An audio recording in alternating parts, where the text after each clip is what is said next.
Okay, hello students. Uh, Let us see one more application of this double integration, and that is to find out the center of gravity of a curve or a plane lamina.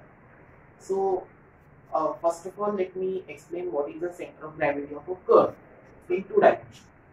So here, uh, suppose I have a curve like this. Okay, this is y equal to f of x. Say. Then what is the center of gravity? So what you do is you take this piece of curve. So suppose I take this piece of curve, okay, from here to here, and then I want to know at what point the entire curve get balanced.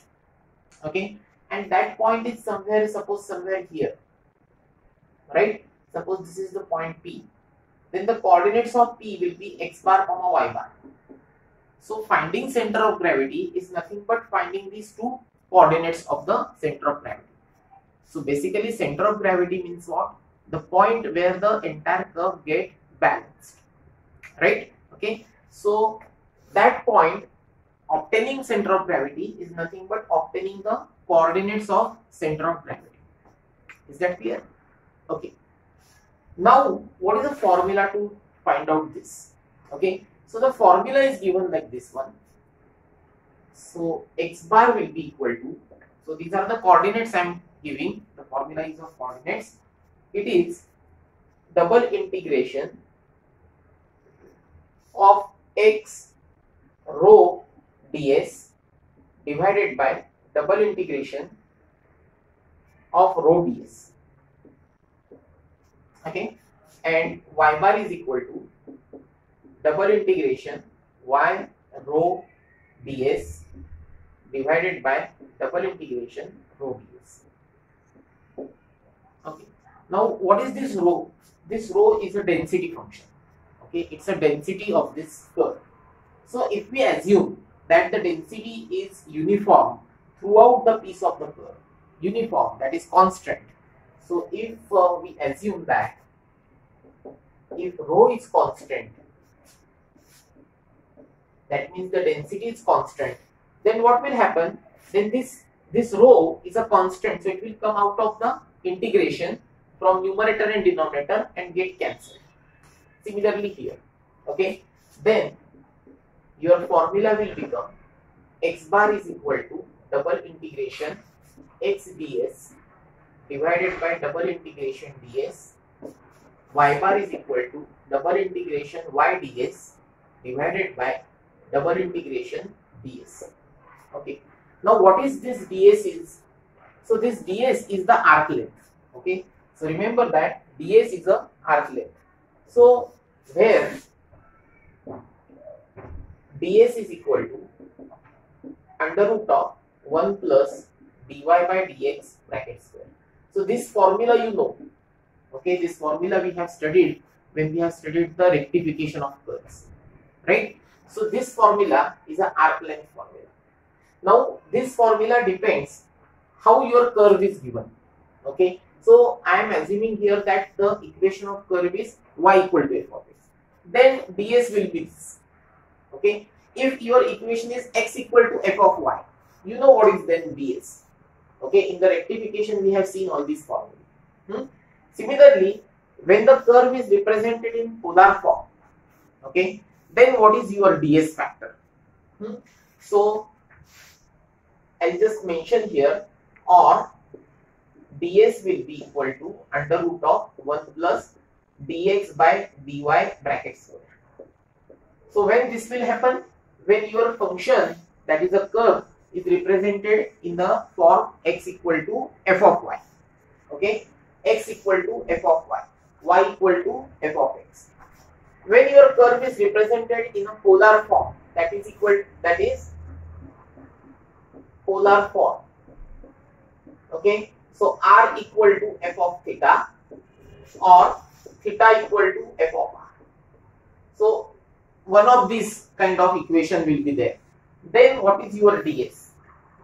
So then ds is equal to under root of, so in this case under root of r square plus dr by d theta bracket square. Yes. Okay. Right. So we will take only this case, not this one. So polar form, if your equation is given, then ds factor is this. Okay. And there is another thing that we have studied when the equation is given in parametric form. So that is very important case. So when the equation is given in parametric form, what is your ds? So I'll just mention it here. Parametric form, x equal to f of t, y equal to g of t. This is a parametric form. In that case, your ds will be equal to under root of dx by dt bracket square plus dy by dt bracket square. Okay, so I'll just repeat it once again. See that our intention is to calculate a center of gravity of this curve. Center of gravity is nothing but a point where you can balance this piece of curve. Right? So we need to find out this point where we can balance. This point is lying on the curve itself. The coordinates are x bar and y bar. Then the formula for x bar and y bar is this. Okay, here this rho represents the density function. Okay, or density of the curve. If we assume the density to be constant or uniform throughout, then you can cancel that from numerator and denominator. So this will be the formula. Where what is this ds? The ds is the arc length function. Okay, so we know already how to find out ds in rectification of curve. We have studied this. Got it? Okay, so so this is our thing, how to calculate CG of a plane curve. Okay, now we will see how to calculate CG of a plane lamina.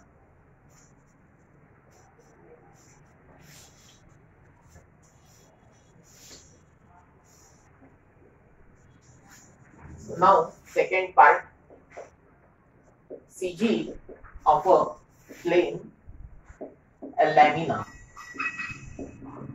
Now what do you mean by lamina? Lamina is a kind of a surface, okay, or you can say a two-dimensional plane. Fine.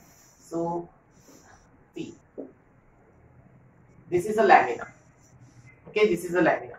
I want to find out what is the point on this lamina where the entire lamina gets balanced. So I want to find out this point. This point will be my center of gravity. Okay, now in this case, what is the formula? So the formula is like this.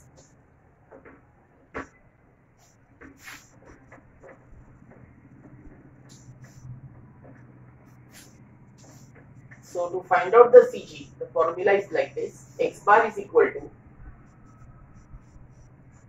double integration x rho dx dy divided by double integration dx dy rho dx dy. Okay, and y bar is equal to double integration y rho dx dy divided by double integration rho dx dy. Okay, again, what is this rho? Rho is the density. Rho is the density of this particular lamina. Okay, right?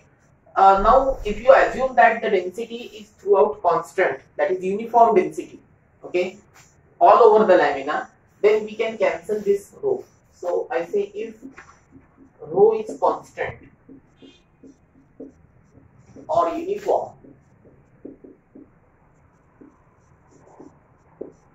okay, then your formula is x bar is equal to double integration x dx dy upon double integration dx dy, okay, and y bar is equal to double integration y dx dy upon double integration dx.